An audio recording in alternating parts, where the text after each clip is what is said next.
Thanks for doing the interview and letting me back here. No problem, man. You're part of the furniture here now, so it's a pleasure to have you. Okay. So I was wondering how you get ready for these kind of shows, because this is a new place. Well, look. First and foremost, you got to get all of the legal side of things all sorted. Then, you've got to make sure that you can get your ring in easy. You can, the ceiling is high enough. That's always a big thing. You go to these indie shows and sometimes the ceiling's like really low. It happens. You don't want another Finn Balor. No, exactly. So, we make sure that, ceiling's high enough. The flooring is good enough to hold the ring, all that sort of stuff. And then preparing is just networking with the wrestlers, making sure they're all available and know what they're doing. Yeah. That's basically it. And with locations, what makes it special? Because we've been here, we've been to William Duncan, to Dream, and they're all different. What made them stand out to you? This venue? Yeah. So this venue is a wrestling venue. Multiple companies have performed here. It has great lighting. The staff are all excellent. So it's getting busy, eh? It's just a no-brainer to head to this venue. It seems to be a real hotbed for pro wrestling.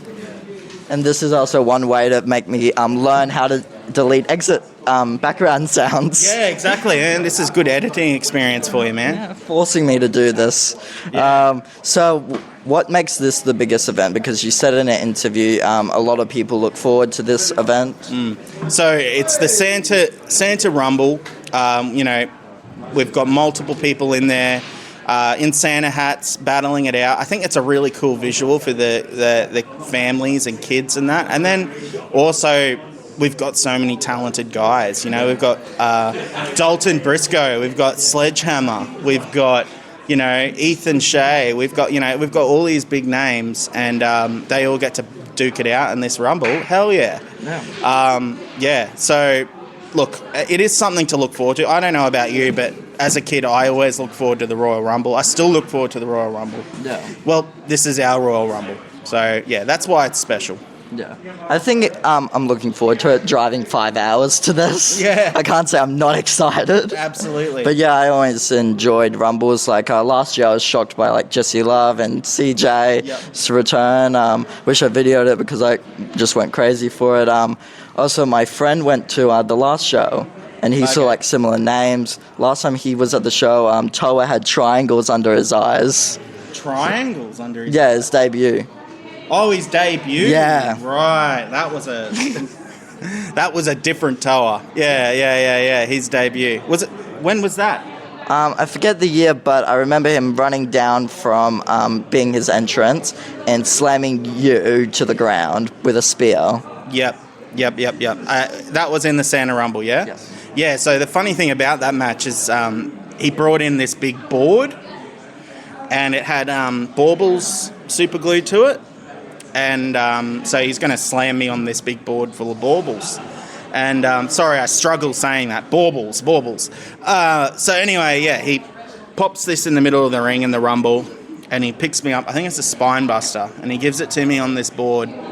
And funny thing about baubles is they're very sharp and hurt far more than what tacks or anything like that would feel like. So I had it all in my back, and when we got in the back, it's just little bits of eggshell from the bauble that's in my skin, and it was horrible. It actually hurt. It felt like someone was stabbing me in the back. So heck of a bump, and for his first match to do that to me, I thoroughly regret it.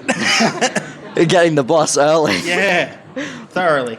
Yeah. Because I remember going to a show, and I was 11 in my defense. A guy was picking thumbtacks out of his back, and I asked for a signature in the middle of that. Awesome. And he was in pain, just writing it on the paper. Who was that?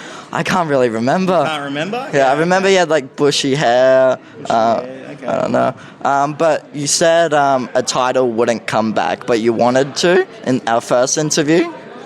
and the title returned recently. Ah, the hardcore title. Yes, yeah. I had some of my best matches with that hardcore title, so it's very nostalgic for me to see that back, and it has, you know, the longest reigning and defending champion in IPW history, Dalton Briscoe, carrying it. Like, you can't do better than that. It's great to see it back.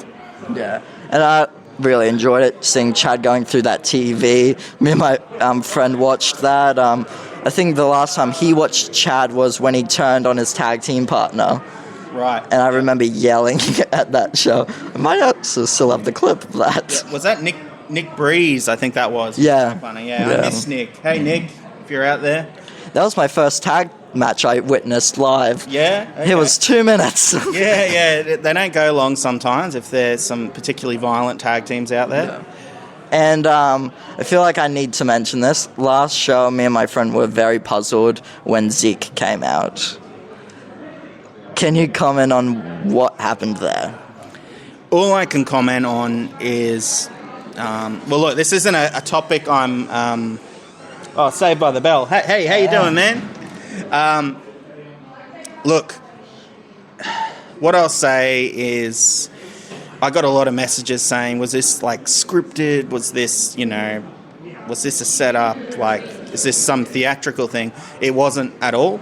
I didn't know Zeke was picking up a microphone and saying all those things. The interaction he's talking about did happen. Did it happen the way he said it did? No. Zeke, I feel, is dramatising a little bit, and honestly, I don't really care for Zeke at the moment. I think he's gone a bit off the rails, and I don't have any time for him. Has that affected the IPW community, or is things still sailing? No, we're doing better without him. Yep. Thank you for letting me come here. Like last show, I think you probably remember I cancelled, and then I uncancelled. Yeah, like I was just. As long as you didn't get cancelled, that's all. That's all I'm worried about. Nope. Good. But I was actually having a hard time, and my friend kept me entertained, and we went to the show, and I wanted to say like took some steps. I feel bad I can't remember her name, but at the front counter she was really nice, led us to our chair.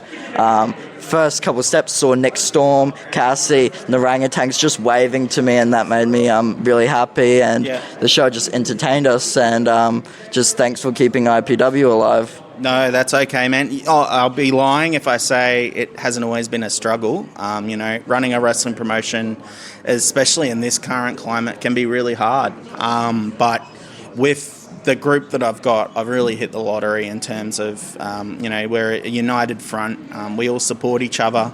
Yeah. They really are my family, and they've seen me at my worst and at my best, and I couldn't be more grateful. So I am also very glad that IPW is still around, and it will continue to be around. If that's just normal matches or just getting thrown through a table by one of your employees, exactly. IPW's here. Yeah, that's it. Yeah. We're here for the long haul, mate. Thanks. Cheers, buddy.